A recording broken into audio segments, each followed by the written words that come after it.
अस्सलाम वालेकुम, मैं हूं प्रोफेसर डॉक्टर सहर फातना। मैं कंसल्टेंट गायनेकोलॉजिस्ट हूं। रमज़ान का महीना आने वाला है और इस महीने में लोग हमसे बहुत से सवाल पूछ रहे हैं प्रेगनेंसी के बारे में और ब्रेस्ट फीडिंग के बारे में और दूसरी ख़वातीन के मसाइल के मामले में कि रमज़ान में क्या करना चाहिए।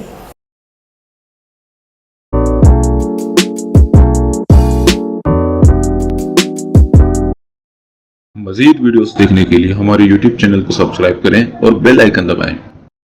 डॉक्टर से मुआयने के लिए दिए गए नंबर्स पर रब्ता करके अपॉइंटमेंट लें और क्लिनिक पर तशरीफ लाएं या फिर घर बैठे ऑडियो वीडियो कंसल्टेशन के जरिए मशवरे के लिए दिए गए नंबर्स पर रब्ता करें। बहुत सी ख़वातीन ऐसी होती हैं जो चाहती हैं कि पूरे रोज़े रखें और रमज़ान के दौरान अपनी मेंस्ट्रुअल साइकिल को रोकना चाहती हैं और इसके लिए दवाएं ले रही होती हैं। तो आज मैं डिस्कस करूंगी कि क्या ये औरत की सेहत के लिए ठीक है और क्या ऐसा करना ज़्यादा अच्छा है या ये बेहतर होता है कि आप उन 6-7 दिनों में अपने रोज़े छोड़ दें और बाद में करें। देखिए, रिलीजन में सबसे इम्पॉर्टेंट चीज़ ये है कि ये इंसान को डिसाइड करता है कि वो क्या चाहता है। अगर एक औरत चाहती है कि वो 30 दिन के रोज़े रखे और पीरियड्स बीच में नहीं आए और पीरियड्स की अगर वो कंट्रोल करने की दवाई लेती है तो ये भी कोई बुरी बात नहीं है। और अगर ख़वातीन चाहती हैं, जो नेचुरल तरीक़ा भी है कि आप पीरियड्स के दौरान जिन दिनों में आपको पीरियड्स आते हैं आप रोज़े छोड़ दें और उसको बाद में कंपनसेट कर दें, ये मज़हब की तरफ से औरतों के लिए एक आसानी और एक बहुत अच्छी चीज़ भी है।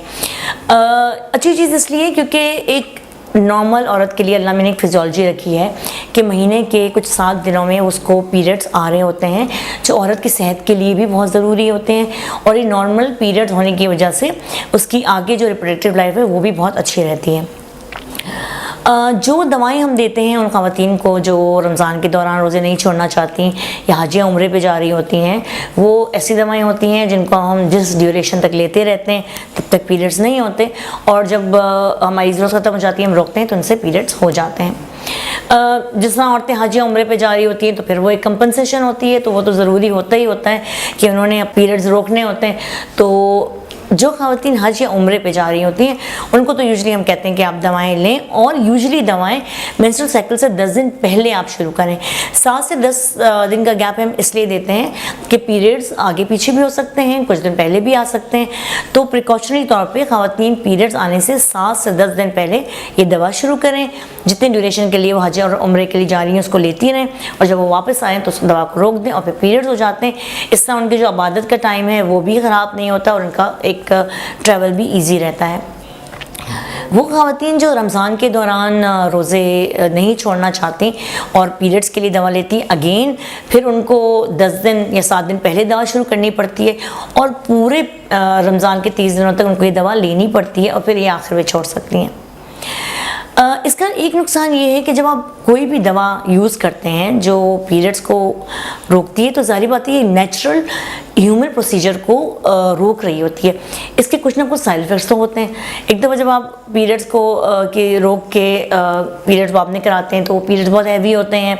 फिर ऐसा भी होता है कि ख़वातीन को अगले कुछ महीनों तक पीरियड्स इरेगुलर आने के चांसेस भी होते हैं क्योंकि ये औरत की नेचुरल साइकिल है। औरत के एक महीने में हार्मोन्स में डिफरेंट फ्लक्चुएशन आती है। 2 हार्मोन है, ईस्ट्रोजन और प्रोजेस्टेरोन, तो हमल के दिनों में ऊपर नीचे होते रहते हैं, उनकी डिफरेंट पैटर्न है।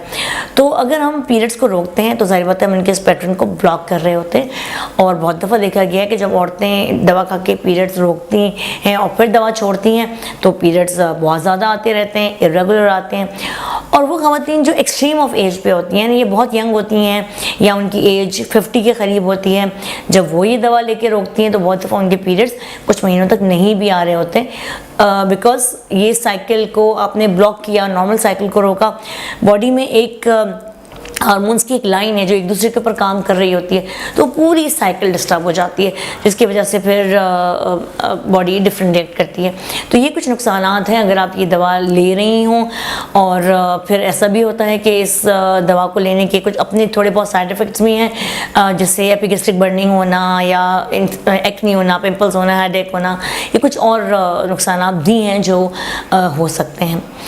तो अगेन मैं बार बार ये कहती हूँ कि ये तो आपका डिसीजन है कि आप आप अपने इस रमज़ान के जो महीने को किस तरह सेलिब्रेट करना चाहती हैं, आप आया चाहती हैं कि आप रोज़े रखें या फिर आप जिन दिनों में रोज़े नहीं रख सकती उन दिनों में आप रोज़ों को छोड़ें, तो ये सब आप पे डिपेंड करता है। मगर हम यूजली फ़ीमेल को ये एडवाइस करते हैं कि अवॉइड करें पीरियड्स को रमज़ान के दौरान रोकना, क्योंकि ये कोई 7 दिन की दवा नहीं है, ये पूरे 30 दिन की दवा चलती है।